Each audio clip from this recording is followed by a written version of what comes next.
Hello and welcome to another Fear Friday, and it's the start of a whole new month, September. So, my name is Lisa, and this is Mysterious Mystical Moments, and welcome to Fear Friday and my home. This month of September is going to be about haunted hotels and places that you can actually spend the night in if you dare. And if you can spend the whole night in, I suggest that you watch Room 1408 because it is scary. Very, very, very scary. And you may think twice. So, the first one touches home to me because it is in my home state of Iowa, and it is the infamous Villisca Axe Murder House. Now, the Villisca Axe Murder House is in Villisca, Iowa, at 508 East 2nd Street of Villisca, Iowa. And now I'm not plugging it or nothing. When I do these videos, I'm not plugging anybody, really, but these are the kind of places that I would like to go to. Now, these are all true, actual stories that I am telling you. Places that you can actually go to and see and visit and spend the night in. Now, in a sleepy little town, this murder was used with an axe, of course, and it was on June the 9th, 1912, on a hot spring day. Josiah and Sarah had taken their children to church. Now, their 4 children, Herman, Mary, Arthur, and Paul, all went to this church, like children's church too, because Sarah was head of the children's church. So they went to like the children's activities and everything at nighttime. But during that time, Mary had asked her parents, hey, can I have, some friends come over and spend the night? Like little girls usually do, because Mary was only 10 years old. And so, of course, her parents said, yeah, go ahead. So she invited her friends from church, Ina, who was only 8 years old, and her sister, Lena, who was 12, Stillinger, to spend the night with them, And so after church got over with, like about 9:30, they went and they were walking home, and in the dark, underneath the moon, they were holding hands and skipping along and singing and giggling all the way through, and going home.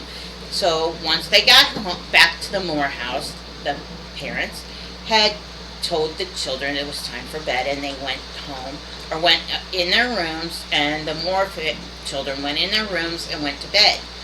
Now, the Stillinger children, Ina and Lena, went into the guest bedroom that was downstairs. Now,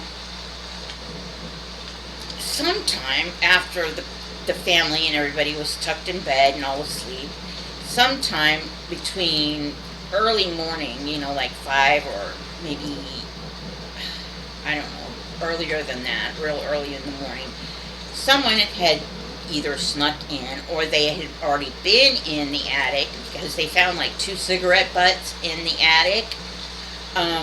Police did afterwards, or the constable or whatever found it afterwards. But they the murderer had came out and killed Josiah first. Now, it was so brutal that Josiah's eyeballs popped out.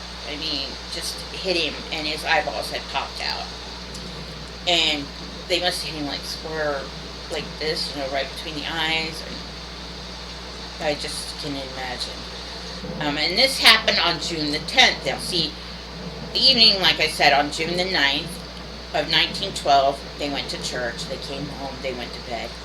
Between June 9th and June 10th, the next morning, this is when the murders happened.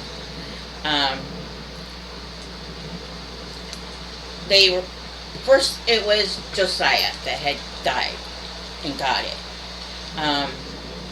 Which was a horrible, horrible, horrible death.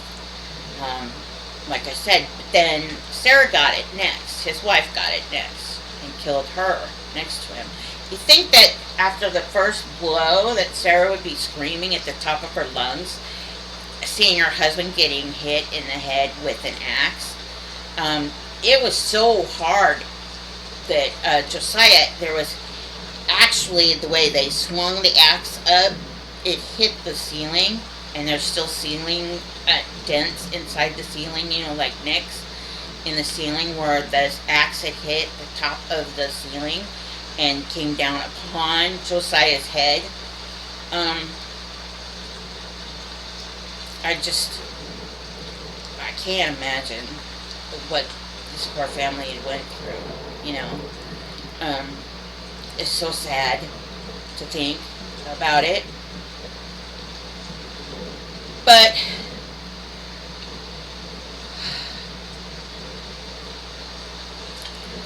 the next morning, after Sarah, let's go back. After Sarah got killed, she got hit in the head with an axe. They went into the children's room and they killed all of their 4 children that were sleeping in their rooms in one big giant room. And then they went downstairs to the guest room and killed Lena and Ina. Now, it was weird, to say the truth, because they have never found it, who did it. Now, over time, many possibilities of suspects emerged, and there was so many people that could have done it, because once the police had gotten there and everything, it was just like the whole town was there. The killer used the blade, the axe, on Sarah, and then while using the blunt and on the rest of the victims, Herman, Mary, Arthur, and Paul were next bludgeoned in the head in the same manner as their parents. Afterwards, the murderer returned to the master bedroom after he killed all the kids and inflicted more blows to the older Moore family, the parents again, and hitting them over their head, knocking over shoes, and which was really weird, that had filled with blood, before moving downstairs to the guests and killing Ina and Lena, seemingly afterwards. And a 4-pound slab of bacon was laying next to the axe. They actually left the axe there, so they could have gotten fingerprints off this. But back in 1912, they didn't have forensics like we did.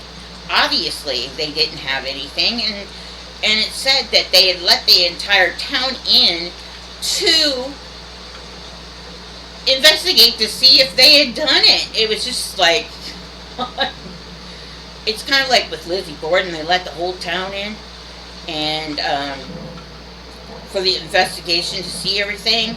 They found untouched food and bloody water during the search, and after the search, people were let in to see if they could have committed the crime, completely contaminating the weapon, completely contaminating the whole crime scene. Investigators believed that all the victims except for Lena Stillinger had been asleep when the murder occurred, which I don't see how. I think that some of them tried to hide. They thought that she was awake and tried to fight back, because obviously she tried to fight back because she had a wound on her arm, or she had put her arm up to probably brace the blow of the axe, thinking that she had protected herself.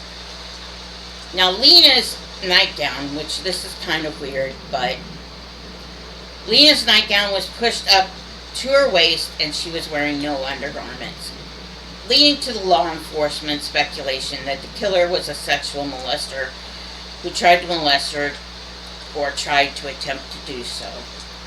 This, of course, was later proven false. I don't know how they proved it false, but this was proven false later. What that poor little girl had to go through, what they all had to go through, was really horrific.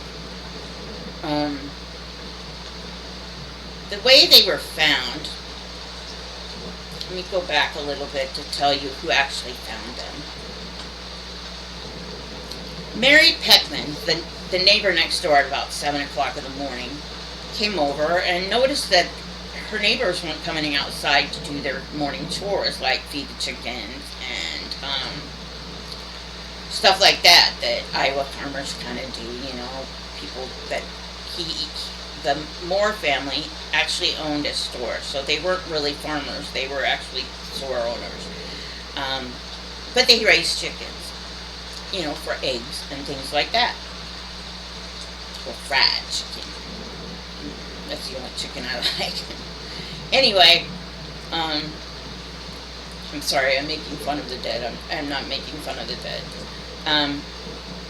Mary Peckman went to the door and knocked on the door, like, hey, are you guys up? Are you alright? What's going on? And she didn't get no answer, so she called Josiah's brother, Ross Moore, and he came over and he knocked on the door and he didn't get no answer either.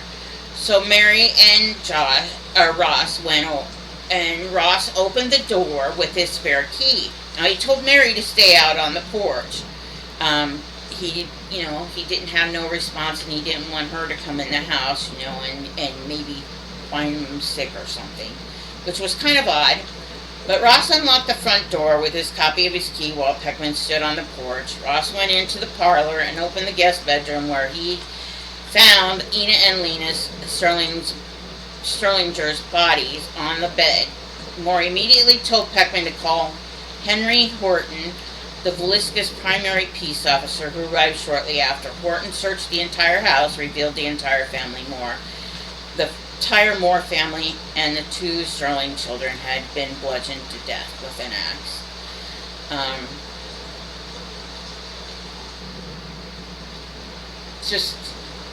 Doctors concluded that the murders had taken place sometime between midnight and 5 a.m. Now, there was 2 cigarette butts, like I said, in the attic. It suggested that the killers waited patiently, according to the official tour, and in the attic until the Moore family and the Sterlinger guests were asleep. Now, so that suggested that they came in while they were at church. But they could have gotten in during the nighttime if it happened sometime between midnight and 5 a.m. But they were hiding in the attic either way. They were hiding in the attic. Now, they did have some suspects. There was an Andrew Sawyer, and every transient, which is a person who moves around a lot, an otherwise unaccountable stranger, was a suspect in the murders. Andrew Sawyer was one of those people. He was obsessed with murders and slept fully clothed as if he was ready to make a clean getaway, and also slept with an axe by his bed. Now, that could be the fact that he was traveling a lot and he needed protection. So they kind of wrote him off. He was interrogated, but he wasn't charged. The Reverend George Kelly. Now, this is kind of interesting to me. The Reverend George Kelly was a traveling minister in town on the night of the murders. In fact, he was at the church that the Moore family just came home from. He was actually the reverend for the sermon and during the children's church camp thingy that Sarah had hired to do. Now, he had all the knowledge of the Moore family, and he had all of the, since he had just seen him, that he knew that Ina and Lena was spending the night with them too, so that he knew that there was more children in the house. So that was kind of strange. So you'd think that he would be. Anyway, he was described as a peculiar man, reportedly having suffered a mental breakdown as an adolescent. As an adult, he was accused of peeping and several times asking young women and girls to pose nude for him. On June 8, 1912, he came to Villisca to teach at the Children's Day services, which the Moore family attended on that night, June 9th. He left town between 5 a.m. and 5:50 a.m. on June 10th, that morning that the Moore family was found.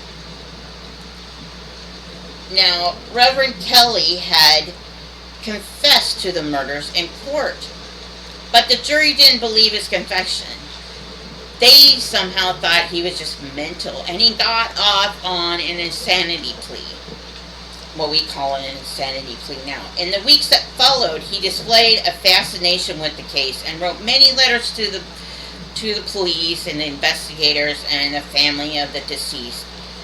This aroused suspicions, and the private investigator wrote back to the Reverend and asked him for more details about the night that it happened and how did the murders happen. And the Reverend Kelly replied with great detail, claiming to have heard sounds and possibly witnessed the murders. His known mental illness had authorities question whether he knew if the details because of having committed the murders, or was he just imagining it and how he thought that they had committed this murder. Now, he got off again for an insanity plea. In 1914, although, 2 years after the murders, Kelly was arrested for sending obscene material through the mail. He was sexually harassing a woman who applied for a job as his secretary.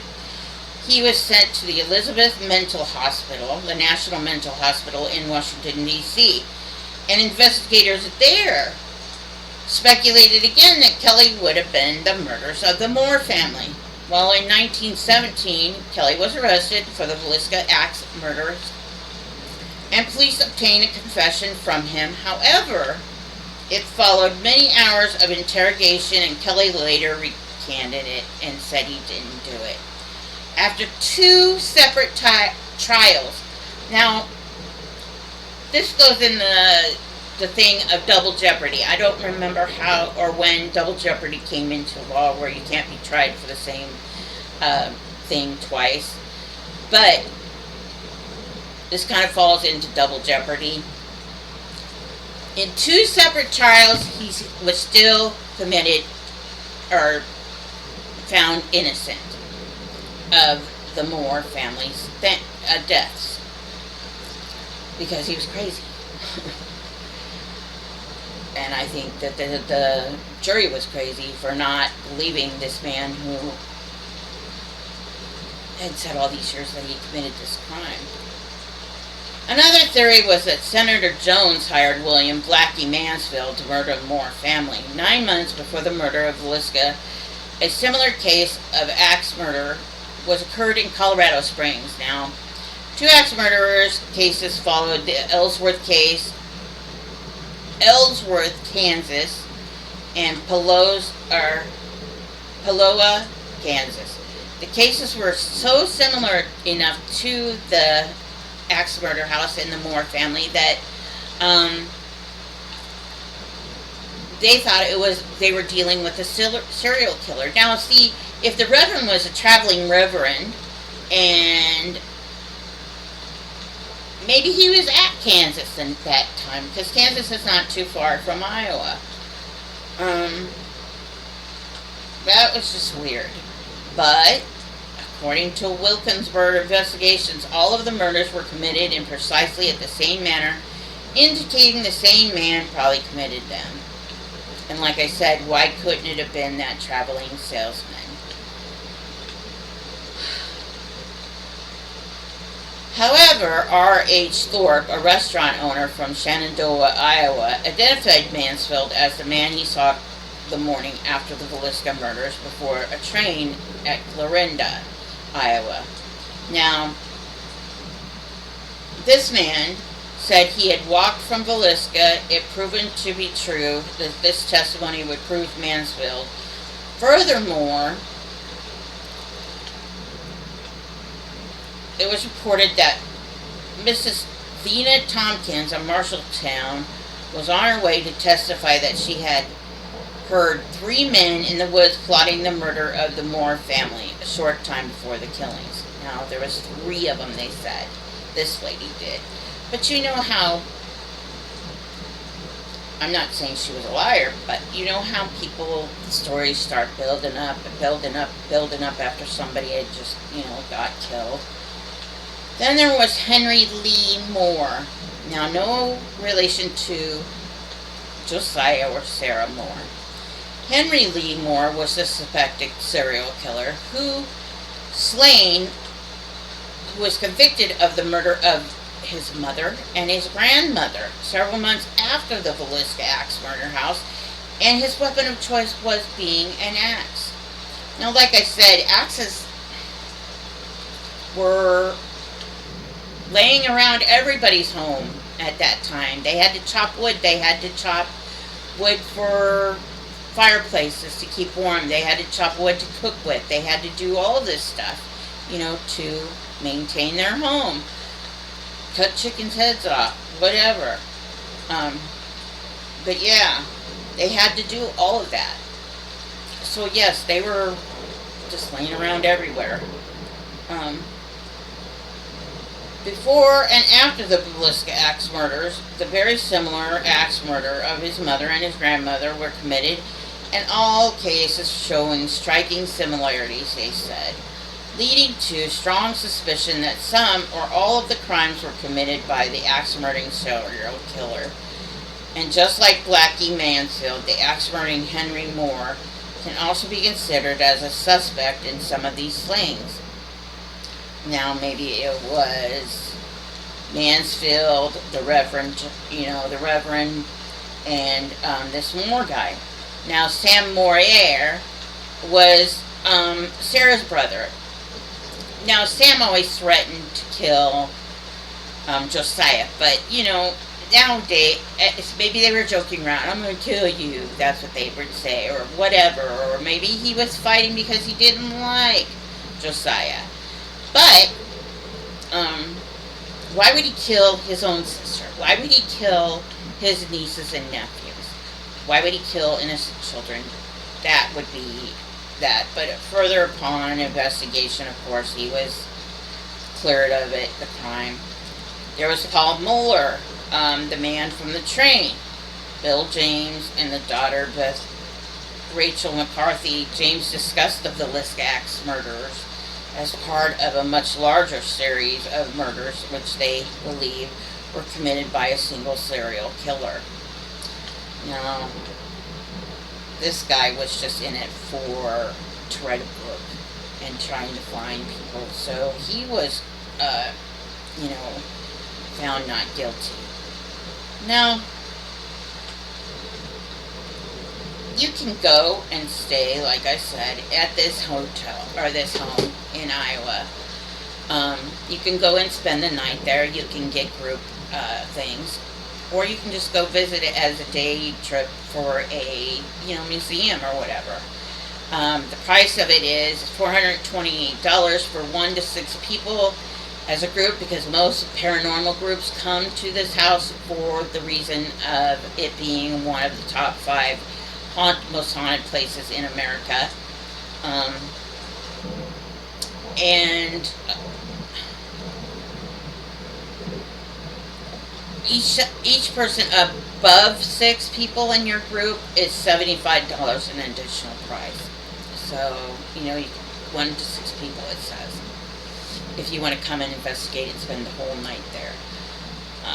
But I think it's only like $10 to $15 if you want to come and do the museum and walk through and have the tour guide tell you what's going on and get souvenirs or whatever if you want to do that, which is kind of macabre. But me, I would go there. I would like to go there, but I feel so sorry for the poor children and the family, and the 2 friends, because if you got tons of people coming there and traveling and all this other stuff, and people walking through your house constantly every day, and yes, you're a superstar and you never have any peace and you never have any time, and you've got thousands of people asking you who killed you and who did this and who did that, or do you know that you're dead, or do you know that, that would be scary for even a ghost. So, this is Fear Friday, and I will be doing hotels all month on Fear Friday, and places that you can go to on Weird But True Wednesdays that are connected to the places, the states that I had picked out for Fair Friday. Now, Iowa has another place that you can go to, and I'm sure you can get a hotel room, but I don't believe there's any haunted ones there, but maybe it could be, called Van Meter, and they had seen bright lights in the sky, and there's a very interesting story on that, but that will be coming up on Weird But True Wednesdays, along with others, and I hope you enjoyed tonight. Please like and subscribe, and share some kindness, and shine your inner light for those in the dark, because we need it. Peace.